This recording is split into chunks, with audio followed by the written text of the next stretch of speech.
first application that we'll have a look at for logarithms then is the solution of what we call indicial equations. Okay, now an indicial equation will look something like this. Okay, so notice now the variable, the thing that we're trying to solve for, x in this case, is in the power. Okay, it's in the index, so this is why they're called indicial equations.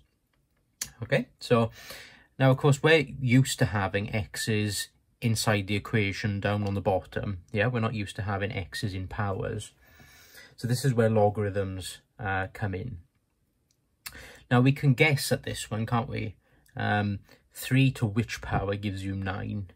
Now hopefully we can see quickly that of course 3 squared is equal to 9. Okay, so 3 to the power 2 is equal to 9. But how would we do this in the case of logarithms then? So first of all then, we need to recognize that it's an indicial equation because the variable we're trying to solve for is in the power. The next thing we do is we take logs of both sides. Okay, so take logs of both sides. Now it's very important that we take logs of both sides. Okay, we can't just take log of one side and leave the other side as it is. We've got to take logs of both sides. So just like a normal operation of an equation. So if we take log of both sides then, we can rewrite this as log of 3 to the x equals log of 9. Okay, log of 3 to the x equals log of 9. Now, how do we rearrange this so that we get x into the equation and not in the power of this 3? Well, of course, going back to the laws of logs, if you remember the third law of logs, that stated that we could bring this power down in front of the log. Okay, so the fact that we've got logs in here now gives us the power to do something like that. So what we're going to do is use the third law of logs to bring this x down in front of the log. So we've got x log 3 is equals to log 9. And of course, log 3 and log 9 are now numbers. So if we do these on the calculator, so log 3 on a calculator is 0.4771. Okay, multiplied by x, of course these are multiplied together. So we've got 0.4771 x is equals to log 9. And if you do that on a calculator, you'll get 0.9542. Now, to get x, of course, we divide through by whatever's in front of the x. So we've got 0.9542 divided by 0.4771. And if you divide those two together, you'll get 2. Okay, so I've used 4 decimal places here. It can get a little bit untidy if you use 4 decimal places. I've just done it to make sure that we've got a decent level of accuracy. Okay, so we've solved that indicial equation there by logarithms. Now on that last one, you should have been able to guess what the answer was. But of course, when you've got something like this now, it's a little bit less straightforward. Okay, so we've got to use the laws of logs to solve this. It's an indicial equation. So we take logs of both sides. Okay, so we've got log of 4 to the x plus 1. And that's equals to log of 5 to the x. Now we need to get these terms down into the equation and out of the powers. Now, of course, we know that the third law of logs does that for us.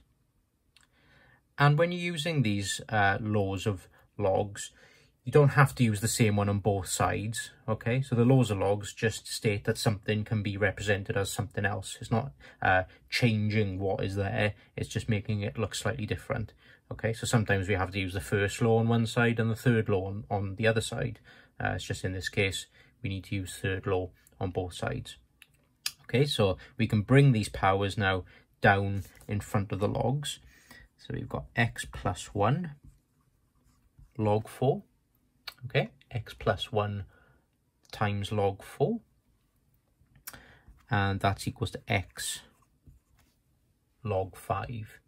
Okay, so very important you keep this in a bracket here, because of course this log 4 is multiplied by everything inside this bracket. So if we do log of 4 then on a calculator, we get 0.6021, and that's equals to 0.6990x. Okay, so log of 5 gives you 0.6990.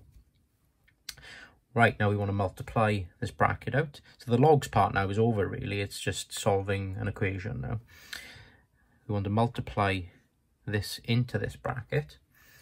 So what do we get? 0.6021x plus 0.6021, and that's equals to 0.6990x. Okay, so I've got to squeeze that in a little bit there. Hopefully you can see it. Okay, and it does make it a bit easier, of course, if you do these to 2 decimal places. I'm not fussy in how many decimal places you use. It's just for these examples I'd like to make them as accurate as possible. Okay, so now we want to get our x's on one side, numbers on the other, same as a normal equation. I'm going to take the x's to the right so that we end up with a positive x at the end of this. So we got 0.621, and that's equals to 0.6990x minus this that's coming over. So minus 0.6021x. Okay, so on the left then, this stays the same. On the right, of course, we want to take these away now. So this amount of x minus this amount of x will give you 0.0969x. Okay, so we're nearly there.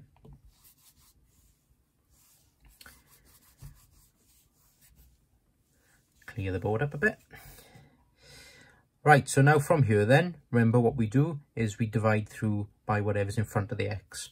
Okay, for some reason people struggle sometimes when they've got decimals in front of an x, thinking what to do next. But just remember, you've always got to divide through by whatever's in front of the x. Okay, so if we do 0.6021 divided by 0.0969, that will give us x. Okay, so x then we'll see as an answer gives us 6.21.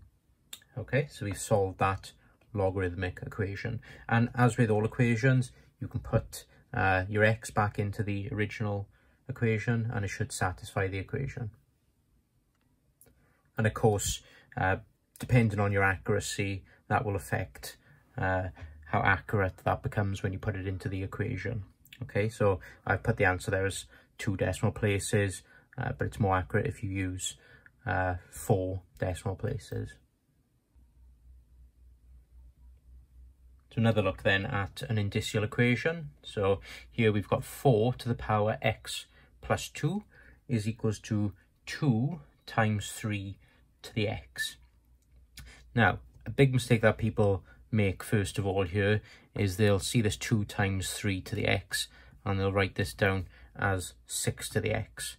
Okay, we can't do that when we've got algebra inside the powers there. And you know, you could put numbers into this if you want to. So say x is equals to 2 here, what would we have? So if you've got 2 times 3 to the x, if we're using x equals 2, what would this be? Well, 3 squared is equals to 9 multiplied by 2, that would give you 18. And if we put x as 2 in here, 6 squared is 36. Okay, so can you see these two are not equals to each other? Right, so first thing we need to do then is take logs. So let's take logs of both sides, of course. So we have log of 4 to the power x plus 2, and that's equals to log of 2 times 3 to the x. Right, so remember the aim now is to get these powers down into the equation. Now, same as the last question here, then we can use the third law here. But first of all here, we need to split these up. okay? We can't just bring this x down in front of the log here. So we need to split this up. Now, thinking back to the laws of logs, think which one has got log of something times something else. So remember the first law of logs, we had log of AB, okay? So in this case, A is 2 and B is 3 to the x. So here we can use the first law. So as I was saying, you don't have to use the same on both sides. So on the left-hand side then, we've got x plus 2 times log 4. So we brought that bracket down the bottom. And on the right then, using the first law of logs, we've got log of 2 plus log of 3 to the x. Okay, log of 2 plus log 3 to the x. So we've used the first law of logs to split these up. Now we can use the third law on this to bring the x down into the equation. So we've got x plus 2 log 4 is equals to log 2 plus x log 3. Right, so looking at this now, it looks like we've got all of the logarithms part of this out of the way. What we need to do now, of course, is work out these numbers and then solve the equation. Okay, so log of 4, first of all then, is 0.6021. So I'm using 4 decimal places again, so I'm going to have to squeeze this in a little bit. Log of 2 is 0.3010. And log of 3 here is 0.4771, of course, multiplied by x. Right, let's multiply this bracket out on the left-hand side. And we get 0.6021x plus, so 2 times 0.6021 is 1.2042, and that's equals to the same on the right hand side.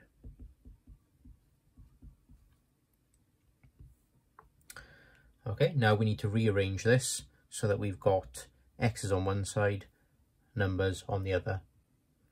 So if I just move that to the top of the page, let's get the x's on one side, numbers on the other. So I'm going to take the x's to the left, and on the right we've got the numbers. Okay, so I brought this 0.4771 to the left and taken this 1.2042 to the right. So on the left then we end up with 0.125x, on the right we end up with 0.9032. So as an answer then we get, if we divide through by 0.125, we get minus 7.23. Okay, so that's that indicial equation solved. Let's look at one last indicial equation then. So slightly more complicated now because we've got algebraic fractions. There's various ways you can solve this. You know, you could cross multiply this first, so you've got things multiplied on the top, or you can just take logs straight away. Okay, so that's what I'm going to do. So we've got log of the left hand side, so I have to squeeze this in a little bit, is equals to log of everything on the right hand side. Now thinking back to the laws of logs, which one deals with fractions? So if you remember, the second law of logs states that log of a over b is equals to log a minus log b. Okay, so we can rewrite this left hand side then. Again, I'm going to have to squeeze it in a bit. We've got log of 3 minus log of 2 to the power x plus 3. Okay, so log of that minus log of that. And this is equals to, so same thing on the right hand side, log of 5 to the power x minus log of 2 to the x plus 1. So sorry it's a bit small, but hopefully you can see that.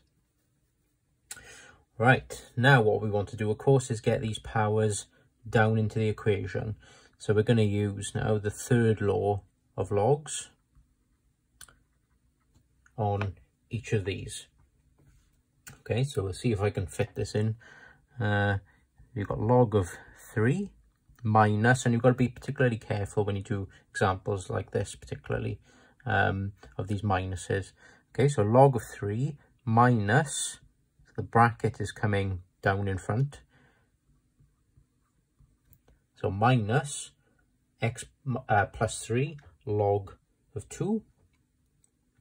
This is equals to, the x is coming down in front here. So we've got x log 5.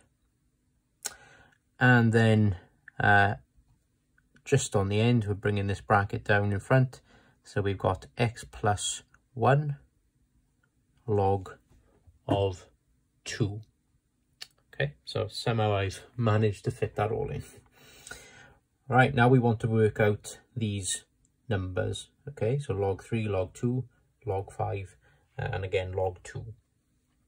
So I'm going to use 2 decimal places here because I think that's best in terms of fitting things in. So we've got log of 3, which is 0.48 minus. Now we've got log of 2, which is 0.30.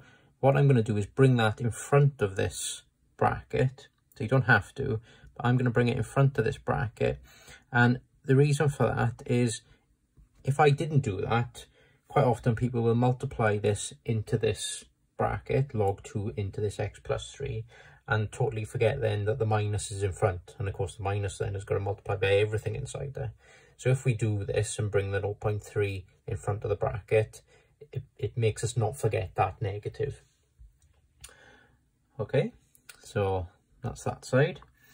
Now we've got x log 5. So log 5 is 0.70 times the x minus 0.30, as we worked out earlier, log 2.